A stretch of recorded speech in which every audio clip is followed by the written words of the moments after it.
Hello and welcome to Bihar civils. मैं हूं आलोक सिंह और आज के इस वीडियो में डिस्कस करेंगे 4 दिसंबर 2021 के बिहार करंट अफेयर्स, साथ में नेशनल और इंटरनेशनल इवेंट्स भी डिस्कस करेंगे। इसका पीडीएफ यानी हर रोज़ का पीडीएफ आप उसके डिस्क्रिप्शन बॉक्स से डाउनलोड कर लीजिए, बिल्कुल फ्री ऑफ कॉस्ट। चलिए तो without any further delay let's start. तो पहले सवाल से शुरुआत करते हैं आज के इस सेशन का। Which birth anniversary of the first president Dr. Rajendra Prasad is observed on 3rd December 2021? तो 3 दिसंबर 2021 को जो हमारे प्रथम राष्ट्रपति थे डॉक्टर राजेंद्र प्रसाद, उनकी जयंती मनाई गई। वो कौन सी जयंती थी? Which birth anniversary? तो ये 137th बर्थ एनिवर्सरी थी। जी हाँ, 137। Option B is the correct answer. Actually में जो हमारे डॉक्टर राजेंद्र प्रसाद हैं, इनका जन्म हुआ था 3 दिसंबर 1884 में। ठीक है, इनका जन्म हुआ था और इनकी डेथ हुई थी 28 फरवरी। जी हाँ, 28 फरवरी 1963 में इनकी डेथ हुई थी डॉक्टर राजेंद्र प्रसाद का। ये हमारे पहले राष्ट्रपति थे। इनका जो टर्म था वो 1950 टू 1962 तक था। जी हाँ, 2 टर्म्स ये हमारे राष्ट्रपति रहे हैं। और मैं बता दूं, जो डॉक्टर राजेंद्र प्रसाद हैं ये एक बिहारी हैं। जी हाँ, ये भी एक बिहारी हैं। एक्चुअली में डॉक्टर राजेंद्र प्रसाद का जो जन्म हुआ था वो हुआ था जीरादेई में। जीरादेई एक जगह है जो कि उस वक्त यानी कि 1884 में ये पार्ट था बंगाल प्रेसिडेंसी का।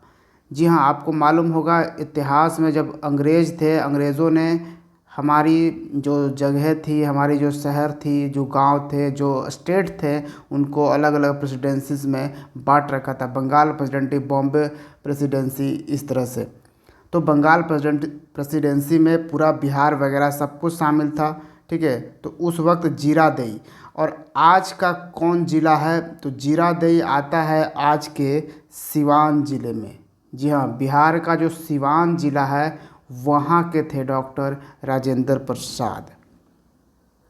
नेक्स्ट क्वेश्चन है, which division of Bihar won the first prize in the quiz competition organized by Bihar school examination committee? तो बिहार विद्यालय परीक्षा समिति द्वारा आयोजित प्रश्नोत्तरी प्रतियोगिता यानी क्विज कंपटीशन में बिहार के किस मंडल ने प्रथम पुरस्कार जीता है? आपको मालूम होना चाहिए बिहार जो पूरा है, यानी कि बिहार जो 38 स्टेट्स है, 38 डिस्ट्रिक्ट है बिहार में। ये 38 डिस्ट्रिक्ट ना 9 डिवीज़न्स में डिवाइडेड है। जी हाँ, ये 9 डिवीज़न्स में पूरा डिवाइडेड है। तो किस डिवीज़न ने ये जीता है फर्स्ट प्राइज़? कौन टॉप रहा, यही यहाँ पे सवाल आपसे पूछा जा रहा है। तो इसका आंसर हो जाएगा ऑप्शन बी, दरभंगा डिवीज़न। जी हाँ, दरभंगा डिवीज़न में ने ये जीता। और हर डिवीज़न से 4 स्टूडेंट्स थे, 4 बच्चे थे शामिल इस क्विज कंपटीशन में। तो फर्स्ट पे दरभंगा रहा, और सेकंड पे मुंगेर डिवीज़न रहा, और थर्ड पे पूर्णिया डिवीज़न, और फोर्थ पे रहा Magadh division. Next, which countries film director Naomi Kawas, क्या नाम है? Naomi Kawas has become goodwill ambassador of UNESCO. तो किस देश की फिल्म निर्देशक नाओमी कवास यूनेस्को की गुडविल एम्बेसडर बन गई है? तो नाओमी से कुछ आपको याद आ रहा होगा कि इस नाम का कोई प्लेयर भी है जिसका नाम है नाओमी ओसाका। जी हाँ, नाओमी ओसाका एक बैडमिंटन प्लेयर है। किस से बिलोंग करता है ये नाओमी ओसाका? तो जापान से। तो ऑब्वियसली ये नाम आपको थोड़ा सा मैंने इसलिए बताया क्योंकि उस तरह का कुछ नाम लग रहा था, लेकिन यहाँ पे इससे कोई रिलेशन नहीं है। तो ये जो नाओमी कोसावा है, कवास है, ये बिलोंग करती हैं जापान से। Option C is the correct answer. तो ये याद रखिएगा। और यूनेस्को के गुडविल एम्बेसडर के तौर पर इन्हें किया गया। यूनेस्को आपको मालूम होगा United Nations educational scientific and culture organization, जिसका हेड क्वार्टर आपको मिल जाएगा पेरिस में, पेरिस फ्रांस। ठीक है, ये याद रखिएगा। और यूनेस्को के आपको हेड कौन है अभी, तो ऑड्रे अजौले, ये भी याद रखना है, बहुत ही इम्पॉर्टेंट है। बात नाओमी कवास की करें तो इन्होंने 2007 में, जी हाँ 2007 में इनको ग्रैंड प्री से अब सम्मानित किया गया था। इन्होंने जीता था ग्रैंड प्री किस में, तो कांस फिल्म फेस्टिवल हुआ था उसमें। किस फिल्म के लिए, तो ऑब्वियसली आपको पता चल गया कि नाओमी कवास एक डायरेक्टर हैं, जापानीज डायरेक्टर। तो 2007 में ये जीती थी दी मॉर्निंग फॉरेस्ट, इस मूवी के लिए इन्हें ग्रैंड प्री मिला था कैंस फिल्म फेस्टिवल में, तो याद रखिए। और जापान की कैपिटल क्या है, टोक्यो, यहीं पे हुआ था इस बार का ओलंपिक गेम्स और पैरा ओलंपिक गेम्स भी यहीं पे हुआ था, आपको टोक्यो में ही, टोक्यो ओलंपिक्स भी उसको हम कहते हैं, तो ये भी याद रखिएगा। और देखिए जापान जो है ना, जापान के अभी प्राइम मिनिस्टर कौन है प्रेजेंट में, ये है फूमियो किशिदा। और ये जापान जो है ना, ये ग्रुप ऑफ आइलैंड से बना एक कंट्री है। जी हाँ, बहुत सारे आइलैंड है जिससे ये कंट्रीज़ बना है। और बेसिकली मेन 5 आइलैंड है, उससे सवाल पूछा जाता है एंड ऑब्वियसली बीपीएससी में ऑलरेडी आ चुका है। तो मैं ये नहीं कह रहा कि फिर से वो पूछेगा, लेकिन हमें इसका कंफर्म रखना चाहिए, हो सकता है पूछ दे। तो जो 5 मेन आइलैंड कंट्री है, वैसे तो बहुत सारे आइलैंड कंट्री है, लेकिन मतलब मेन आइलैंड जो है वो हम अगर देखें तो एक आपको मिलेगा होकाइडो, होन्शु, शिकोकू, क्यूशु और ओकिनावा। ये 5 आइलैंड से बना है ये जापान। ठीक है, तो ये बहुत ही इम्पोर्टेंट है। और इसमें सबसे ज़्यादा अगर एरिया वाइज सबसे बड़ा अगर है तो वो है होकाइडो, और सबसे छोटा आपको मिलेगा ओकिनावा। और वैसे भी जापान हमारा फ्रेंडली कंट्री है, तो थोड़ा ये भी याद रखनी चाहिए। The police department of which state has launched the mobile app named Call Your Cop? किस राज्य की पुलिस विभाग ने कॉल योर कॉप नाम से मोबाइल ऐप लॉन्च किया है? तो ये किस स्टेट की पुलिस है? यह है Nagaland. Option A is the correct answer. Call your cop यानी कि एक तरह से पुलिस को एकदम से फ्रेंडली बनाने की बात करी गई है कि अगर आपको ज़रा भी कोई प्रॉब्लम हो तो इस ऐप से एक क्लिक में आप जो पुलिस है आपकी मदद के लिए पहुंच जाएगा। तो ये नागालैंड की गवर्नमेंट ने करी है। नागालैंड का कैपिटल आपको कोहिमा हो जाएगा। नागालैंड के सीएम हो जाएंगे आपको निफ्यूरियो। और यहाँ के अभी गवर्नर कौन है, राज्यपाल कौन है, वो हैं जगदीश मुखी। ठीक है, तो ये याद रखिएगा। राज्यसभा में 1 सीट है और लोकसभा में भी 1 सीट मिलेगा आपको नागालैंड का। तो ये याद रख सकते। एरिया वाइज अगर बात करें तो 26 स्टेट है देश का, तो ये भी याद रखें। पॉपुलेशन वाइज वैसे ये 25 है, एरिया वाइज ये 26 है। नेक्स्ट इंपॉर्टेंट सवाल, who has been elected as the president of Interpol? Interpol यानी इंटरनेशनल क्रिमिनल पुलिस ऑर्गेनाइजेशन। तो इंटरपोल के अध्यक्ष के रूप में किसे चुना गया है? तो ये बन गए हैं Nasser Al Raisi. Option B is the correct answer. और इन्होंने किसको रिप्लेस किया, किसके जगह पे अब नसीर अल रईसी रह गए? तो पहले इसके हेड थे, प्रेसिडेंट थे, अध्यक्ष थे किम जोंग, यान। ये कहाँ कहाँ के हैं? ये साउथ कोरिया के हैं। और अभी जो नसीर अल रईसी ये जो अपॉइंट हुए हैं ये यूएई के हैं। ठीक है। इंटरपोल आप समझ ही रहे हो, इंटरनेशनल क्रिमिनल पुलिस ऑर्गेनाइजेशन, जिसका आपको हेड क्वार्टर आपको कहाँ मिलेगा? लियोन में। जी हाँ, लियोन में आपको इसका हेड क्वार्टर मिलेगा। लियोन कहाँ पे है? लियोन है फ्रांस में। तो याद रखिएगा, ये लियोन में आपका हेड क्वार्टर मिलेगा इंटरपोल पुलिस का। अब क्योंकि इंटरपोल का हाल ही में एक मीटिंग हुआ है, 89th इंटरपोल जनरल असेंबली का मीटिंग हुआ है। कहाँ पे हुआ ये मीटिंग? ये हुआ है इस्तांबुल में। इस्तांबुल टर्की में है, ये याद रखिएगा। Next, when is the last solar eclipse of the year 2021? तो 2021 का आखिरी सूर्य ग्रहण कब लगेगा?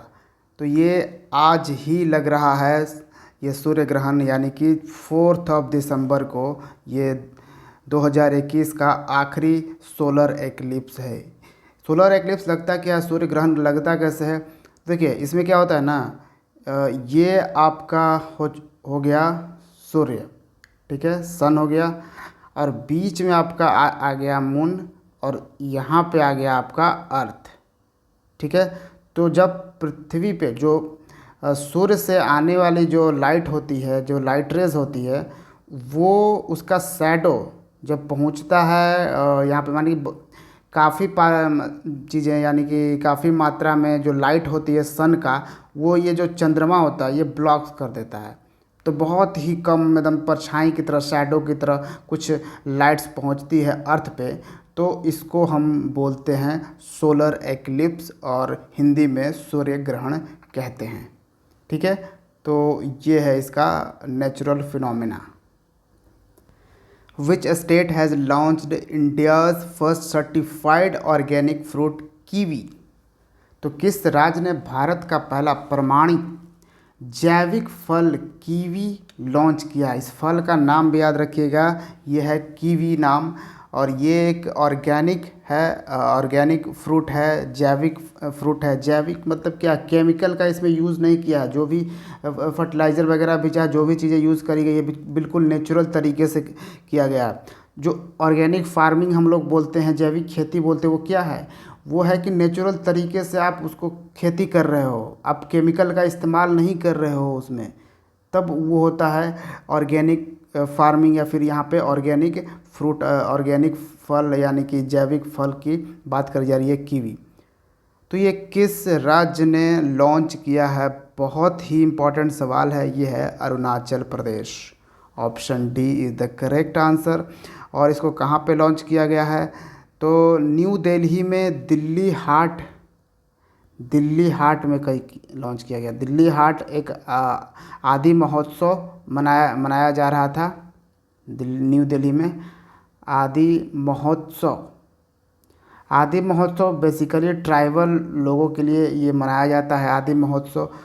और इसमें सपोर्ट करी है आंध्र प्रदेश की गवर्नमेंट प्लस नाफेड ने। देखिए नाफेड ये जो ऑर्गेनाइजेशन है ना, इसको याद रखिएगा हमेशा, जब भी ट्राइबल्स की बात आएगी तो नाफेड का एक ज़रूर ही बात आपको मिलेगा। या फिर ट्राइबल्स की बात करें, या फिर किस खेती की बात अगर आती है तो इसका भी जिक्र मिलेगा। जैसे कोई भी चीज़ें जो एक्सपोर्ट, हाल फिलहाल में आपने सुना होगा बहुत से राज्य से, बिहार से भी जो हमारा जर्दालू आम था वो एक्सपोर्ट हुआ था इंग्लैंड को। ठीक है। तो बहुत सारा जो देश का इंडिजिनस जो भी नेचुरल जो खेती का जो है क्रॉप्स वगैरह है उसको एक्सपोर्ट किया गया था विदेशों में। तो वो ये जो ऑर्गेनाइजेशन है उसका मेन रोल था, इम्पोर्टेंट रोल था नाफेद का। नाफेद है क्या, इसको काफ़ी याद रखिएगा, ये हमेशा आपको दिखेगा ये नाफेड। ठीक है। यह है national agricultural cooperative marketing federation of India. National agricultural cooperative marketing federation of India, NAFED. तो एग्रीकल्चर कामों के लिए ये ज़्यादा ही इम्पोर्टेंट रहता है, उस वो सब चीज़ों के लिए। तो ये वाला ऑर्गेनाइजेशन बहुत ही इम्पोर्टेंट है, याद रखिएगा। तो अरुणाचल प्रदेश की गवर्नमेंट और साथ में नाफेड ने मिलकर ये लॉन्च किया है देश का पहला certified organic fruit kiwi, Arunachal Pradesh. तो याद रखिएगा। नेक्स्ट है, who has topped in the list of Fortune India 50 most powerful women. Fortune India की 50 सबसे शक्तिशाली महिलाओं की सूची में कौन शीर्ष पर हैं। अब यहाँ से मोस्ट पावरफुल वीमेन से आपको कुछ याद आना चाहिए। यही लिंक करके आप अगर पढ़ते रहोगे ना तो आप बिल्कुल एग्ज़ाम में कंफ्यूज होगे नहीं। ई ऑप्शन को तो बिल्कुल कंफ्यूज नहीं होगे आप, ठीक है, बहुत ही कंफर्म रहोगे। तो मोस्ट पावरफुल वीमेन, हाल ही में हमने आपको बताया था फोर्ब्स मैगज़ीन जो है उसका मोस्ट पावरफुल वीमेन मिला था, जिसमें उड़ीसा की एक ट्राइबल महिला थी जिनको उसमें शामिल किया गया था मोस्ट पावरफुल वीमेन में, ठीक है, वो फोर्ब्स का था। तो मटिल्डा कुल्लू नाम था शायद कुछ, हाँ ऐसा ही कुछ नाम था, मटिल्डा कुल्लू। ये उड़ीसा की एक ट्राइबल वीमेन हैं जो एक बेसिकली आशा वर्कर हैं, ठीक है। इनको मोस्ट पावरफुल वीमेन में शामिल किया था फोर्ब्स ने, ठीक है, फोर्ब्स मैगज़ीन। लेकिन यहाँ पे कौन सा मैगज़ीन है, फॉर्चून है, फॉर्चून इंडिया, ठीक है। तो इसको कंफ्यूज नहीं होना है। Fortune India 50 most powerful women में इस बार रखा गया निर्मला सीतारमन को, option A is the correct answer. और सेकंड पे रही नीता अंबानी, थर्ड पे कौन रहा, सौम्या स्वामीनाथन किरण, और फोर्थ पे किरण मजुमदार शॉ, और फिफ्थ पे सुचित्रा एल्ला, सुचित्रा एल्ला, याद रखिए। नेक्स्ट है, women's tennis association has suspended all its tournaments in which nation. तो हाल ही में महिला टेनिस संघ ने किस देश में अपने सभी टूर्नामेंट स्थगित कर दिए हैं। तो किस देश में किया है, चाइना में। जी हाँ, option A is the correct answer. अब आपके दिमाग में क्वेश्चन होगा क्यों, आखिर चाइना में सारे अपने टूर्नामेंट्स क्यों सस्पेंड कर दिए हैं। तो इसका कारण है पेंग शुई। जी हाँ, पेंग शुई एक टेनिस प्लेयर हैं, चाइनीज़ टेनिस प्लेयर हैं। इनका एज होगा 35 साल करीबन। इन्होंने आरोप लगाया है हाल ही फ़िलहाल में, करीबन 2-3 सप्ताह हुआ, पेंग शुई ने आरोप लगाया कि जो कम्युनिस्ट पार्टी ऑफ चाइना है उसका एक पूर्व मंत्री, यानी पहले वो फॉरेन मंत्री हुआ करता था जिसका नाम है ज़ैंग गाओली पर पेंग शुई ने आरोप लगाया कि इसने हमारा रेप किया था, ठीक है। तो क्योंकि उस वक्त हमने आवाज़ नहीं उठाई, क्योंकि हम उठा नहीं सकते अभी, क्योंकि ये पेंग शुई काफ़ी जानी मानी टेनिस प्लेयर हैं और काफ़ी ओलंपिक्स भी खेल चुकी हैं। तो इस चीज़ के विरोध में, क्योंकि बहुत दिनों से, जब से इन्होंने ये बात बोली है, जब से इन्होंने ये बात ट्वीट की है, वैसे तो जैसे ही इन्होंने ट्वीट किया अपने चाइनीज़ ट्विटर पे, तो वहाँ से ही फट से इसका पूरा ट्विटर वगैरह तो आधा घंटा के अंदर में सब कुछ डिलीट कर दिया गया वगैरह, ये सब चीज़ कर दिया गया। उसके बाद ये 2-3 सप्ताह से बिल्कुल गायब हैं, बिल्कुल पब्लिक अपीयरेंस में आ ही नहीं रही हैं। तो पता नहीं इसके साथ कुछ भी हो सकता है। तो इस चीज़ को विरोध करने के लिए कि पेंग शुई को बाहर लाओ, पेंग शुई कहाँ हैं, कैसी हैं, इसके लिए विमेंस टेनिस एसोसिएशन ने ऑल टूर्नामेंट्स चाइना में सस्पेंड कर दिए हैं। नेक्स्ट है, recently which state has become India's largest manufacturing hub. तो हाल ही में कौन सा राज्य भारत का सबसे बड़ा विनिर्माण केंद्र बन गया है। तो अगर हम यहाँ पे बात कर रहे हैं इंडियाज़ लार्जेस्ट मैन्युफैक्चरिंग हब, हम बात कर रहे हैं यहाँ पे ग्रोस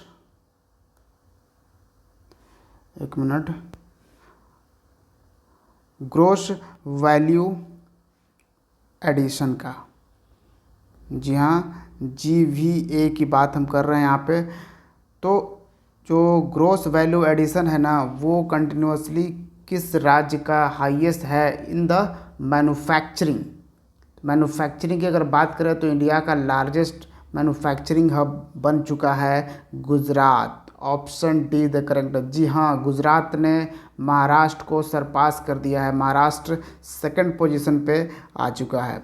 और जो जीवीए है, क्योंकि गुजरात का जीवीए ना 15.9% से एनुअली ग्रो कर रहा है। कितना? 15.9% से एनुअली इसका ग्रोस वैल्यू एडिशन ग्रो कर रहा है गुजरात का। इसके साथ ही ये लार्जेस्ट मैन्युफैक्चरिंग हब बन चुका है। और इसमें सबसे ख़राब जो इसमें सिचुएशन है वो है राजस्थान का और तेलंगाना का। ठीक है। और हाँ, एक चीज़ है कि महाराष्ट्र जो है इसने सर्विस मतलब महाराष्ट्र अभी भी अपना ये चीज़ बरकरार रखा है कि बिगेस्ट सर्विस हब जो है, सर्विस हब, वो अभी भी महाराष्ट्र है। अच्छा, ये जो डेटा है वो मैं कहाँ से बता रहा हूँ? ये डेटा रिलीज़ किया है हाल ही में आरबीआई ने।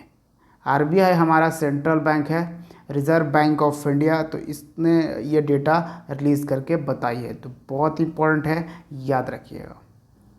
नेक्स्ट है, who has written the book democracy politics and governance. तो डेमोक्रेसी पॉलिटिक्स एंड गवर्नेंस पुस्तक किसने लिखी है? तो हमने यहाँ पर पूछा है किसने लिखी है, किसने लॉन्च करी है नहीं पूछा है। ठीक है, तो डॉक्टर सूर्य प्रकाश ने इसको लिखा है, बट इसको सूर्य प्रकाश ने नहीं लॉन्च किया है। इसको हमारे वाइस चेयरमैन हैं, सॉरी वाइस प्रेसिडेंट हैं हमारे जो वेंकैया नायडू,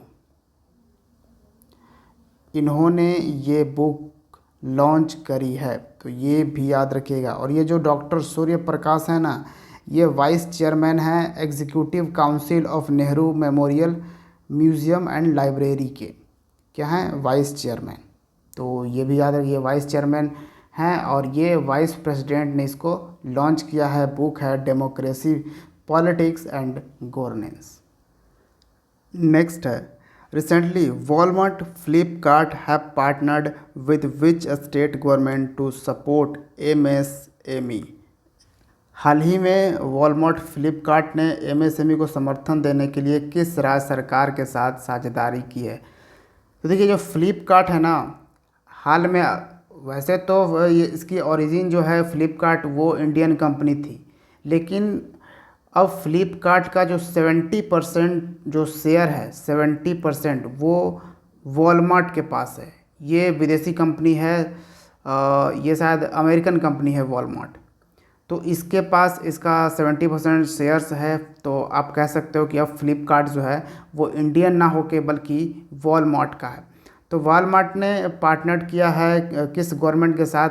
एमएसएमई को सपोर्ट करने के लिए। एमएसएमई यानी micro small and medium enterprises जो होते हैं उन सबको सपोर्ट करने के लिए। एक तरह से उनका जो बिजनेस है उसको डिजिटाइज करेंगे और अपने प्लेटफॉर्म पर ऑनलाइन रिटेल में पूरे ऑल ओवर द इंडिया वो अक्रॉस सेल होंगे। तो ये कौन से स्टेट गवर्नमेंट है? मध्य प्रदेश, जो सीएम हैं Shivraj Chauhan. So this was the 4 December 2021 Bihar current affairs national and international. Thank you for watching Bihar civils. Like ज़रूर कीजिएगा। See you in the next video. जय हिंद।